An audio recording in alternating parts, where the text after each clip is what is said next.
Yoho, selamat datang di channel DOP Anime. Kepada nakama semua, silahkan follow IG kami juga untuk mendapatkan info resmi dan terbaru dari kami. Yoho, seperti yang nakama ketahui, saat ini seluruh dunia sedang menghadapi virus yang disebut sebagai virus corona.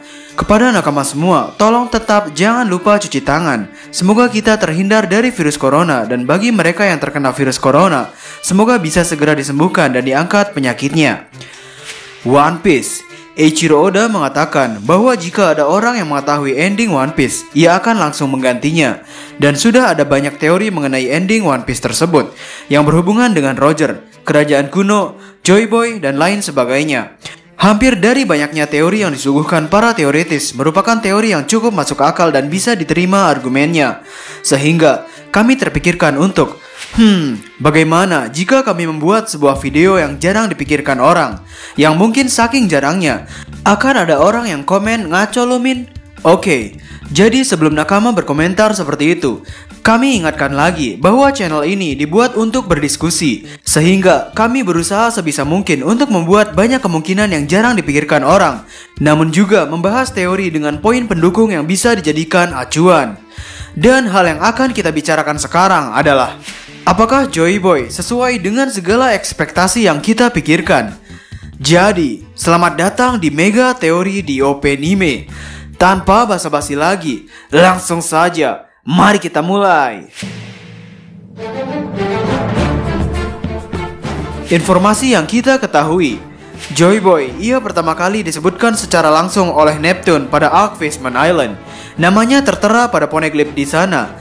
Dikatakan bahwa Joy Boy pernah membuat janji dengan salah satu putri duyung waktu itu untuk mengajak seluruh warga manusia ikan ke atas daratan. Namun janji yang dikatakan Joy Boy ini tidak kunjung datang. Warga manusia ikan masih memegang janji tersebut dan selalu merawat Noah. Hal yang tidak kita pikirkan. Sejujurnya, nama Joy Boy merupakan hal yang mengganjal bagi kami.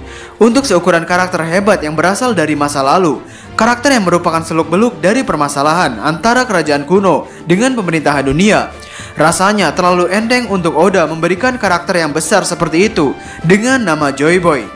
Hal yang mengherankan lagi adalah kami tidak mengerti kenapa Eiichiro Oda menempatkan kata boy di sini, dan seperti tidak terlihat memiliki nama keluarga.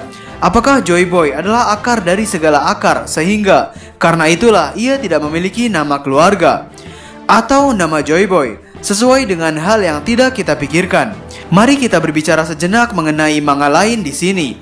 Kami sangat suka dengan konsep anti-hero pada manga-manga yang dimana kita tidak tahu siapa yang jahat atau yang baik, dan kita baru bisa menentukan mana jahat dan mana baiknya tergantung sudut pandang kita.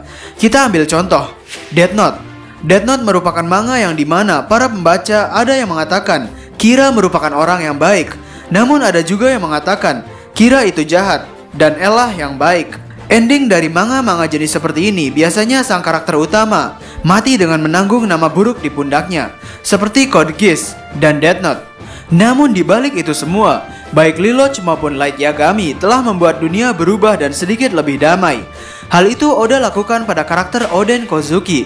Oden dicap sebagai anti-hero pada awalnya oleh para penduduk, yang pada akhirnya para penduduk menyadari bahwa Oden menanggung beban keselamatan warganya seorang diri. Sekarang kita kembali ke Joy Boy. Inspirasi teori ini memiliki keterikatan pada manga-manga seperti Code Geass, Steins Gate, dan Death Note, di mana dalam pikiran kami, Joy Boy bukanlah nama seseorang, melainkan julukan atau nama yang digunakan agar nama tersebut tetap hidup meski orangnya sudah tidak ada. Seperti, meski Light Yagami dikurung oleh L dan diawasi selama 24 jam penuh, kematian yang diakibatkan serangan jantung masih tetap berjalan. Padahal Kira yang asli, yakni Light Yagami, sedang dalam pengawasan L. Light Yagami melakukan hal itu dengan sengaja. Ia membuat orang lain yang memegang Death Note untuk terus menggunakannya agar nama Kira bisa tetap hidup meski ia dikurung dan tidak bisa melakukan aksinya. Dan mungkin ini yang terjadi pada One Piece. Joy Boy yang dulu sudah tiada, ia tidak menggunakan nama aslinya pada poneglyph tersebut. Ia menggunakan julukan yang dipanggil oleh orang-orang terhadapnya agar julukan tersebut bisa tetap hidup meski orangnya mati. Dan ini ada hubungannya lagi dengan janji yang dikatakan Luffy pada Shanks. Di chapter pertama, Shanks sambil menyerahkan topi jeraminya berkata bahwa berikan itu padaku jika kau sudah menjadi lebih kuat. Itu adalah janji antara kita berdua, Luffy. Dan kita semua tahu kemungkinan besar pertemuan antara mereka berdua akan terjadi. Momen bersejarah di mana Luffy membuktikan bahwa dia telah tumbuh menjadi lebih kuat. Dan jika benar topi jeraminya diserahkan pada Shanks, maka pertanyaannya, apa julukan yang dimiliki oleh Luffy selanjutnya? Apakah mungkin sebagai gantinya, orang-orang memanggil Luffy dengan julukan Joy Boy? Dari Mugiwara Boy menuju Joy Boy. Sebuah pertanyaan. Mungkin ini agak aneh, namun hal ini terus saja mengganjal dalam pikiran kami, yakni, apakah Joy Boy benar-benar pernah lahir di masa lalu? Atau orang-orang di masa lalu sengaja menggunakan nama Joy Boy dalam Poneglyph Fishman Island karena mereka tahu di masa depan akan muncul orang yang dijuluki dengan sebutan Joy Boy, yakni Luffy. Oke, sekarang kita kembali ke pembahasan. Kenapa hanya Luffy saja yang bisa dikatakan sebagai Joy Boy? Pada awalnya, kami kira Roger adalah the next Joy Boy. Namun jika diteliti lebih dalam, nama Joy Boy dan Roger masih terlalu jauh untuk disangkut pautkan. Ngomong-ngomong, Joy memiliki arti sebagai kegembiraan, keriangan, keceriaan, dan kesenangan. Alasan kami katakan Roger masih jauh dari nama Joy Boy adalah karena mereka terlalu terburu-buru. Yap, ini bukan hanya soal senjata kuno Poseidon yang tidak lahir di era Roger. Namun ini juga termasuk ke dalam Roger yang tidak sabar ingin pergi ke Laugh Tale. Bukti pertama, saat Buggy sakit, Roger tidak menunggu sebentar saja hingga Buggy sembuh. Ia rela meninggalkan Buggy dan Shanks di sebuah pulau, lalu melanjutkan perjalanan tanpa anak magangnya. Kozuki Oden juga, terlalu buru-buru, ia tidak mengecek dulu kondisi Wano Kuni waktu itu, dan langsung pergi berlayar lagi. Oden sendiri di chapter 971, ketika melihat Buggy menangis, Oden menulis, entah itu keberuntungan atau kesialan. Dan sekarang, jika kita berandai-andai bahwa bajak laut Roger lebih sabar sedikit, Oden mencoba untuk menengok kondisi Wano Kuni ketika mengantar Toki, dan Roger menunggu hingga Buggy sembuh. Mungkin Wano Kuni sekarang tidak berada di bawah wilayah kekuasaan Kaido atau Orochi. Akan ada banyak perbedaan yang terjadi hanya dengan satu keputusan.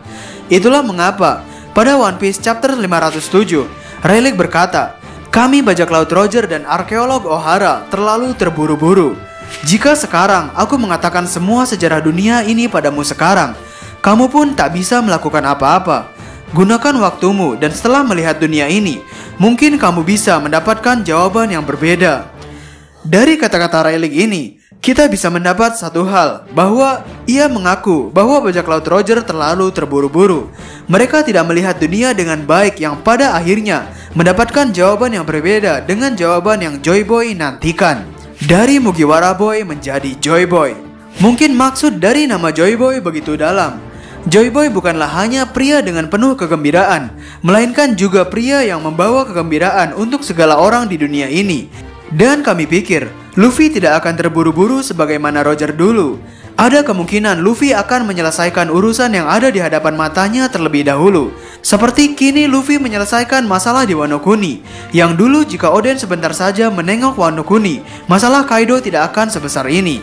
Dan untuk pemerintah dunia, Oda juga dalam pesan Jump Festa terbarunya seolah-olah memberi sinyal bahwa Sabo, Vivi, dan Hancock dalam masalah. Sehingga secara tidak langsung ada dua masalah yang harus dihadapkan pada Luffy. Sama seperti Roger, Roger juga memiliki dua masalah yang seharusnya bisa diselesaikan sebelum mereka mencapai Laugh Tale. Jadi, bagaimana menurut nakama semuanya? Berikan komentar kalian atau berikan koreksi kalian semua atas teori kami tersebut di kolom komentar di bawah. Dan mengenai cash One Piece, untuk hari ini terdapat potongan harga sebesar 50.000 dan promo gratis ongkir untuk seluruh Indonesia dari Sabang sampai Merauke. Sehingga, bagi nakama yang berminat, nomor WhatsApp dan alamat websitenya akan kami taruh di kolom deskripsi di bawah. Masih banyak desain eksklusif yang dapat nakama lihat pada katalog WhatsApp kami. Jadi, kami di Openime dan terima kasih banyak.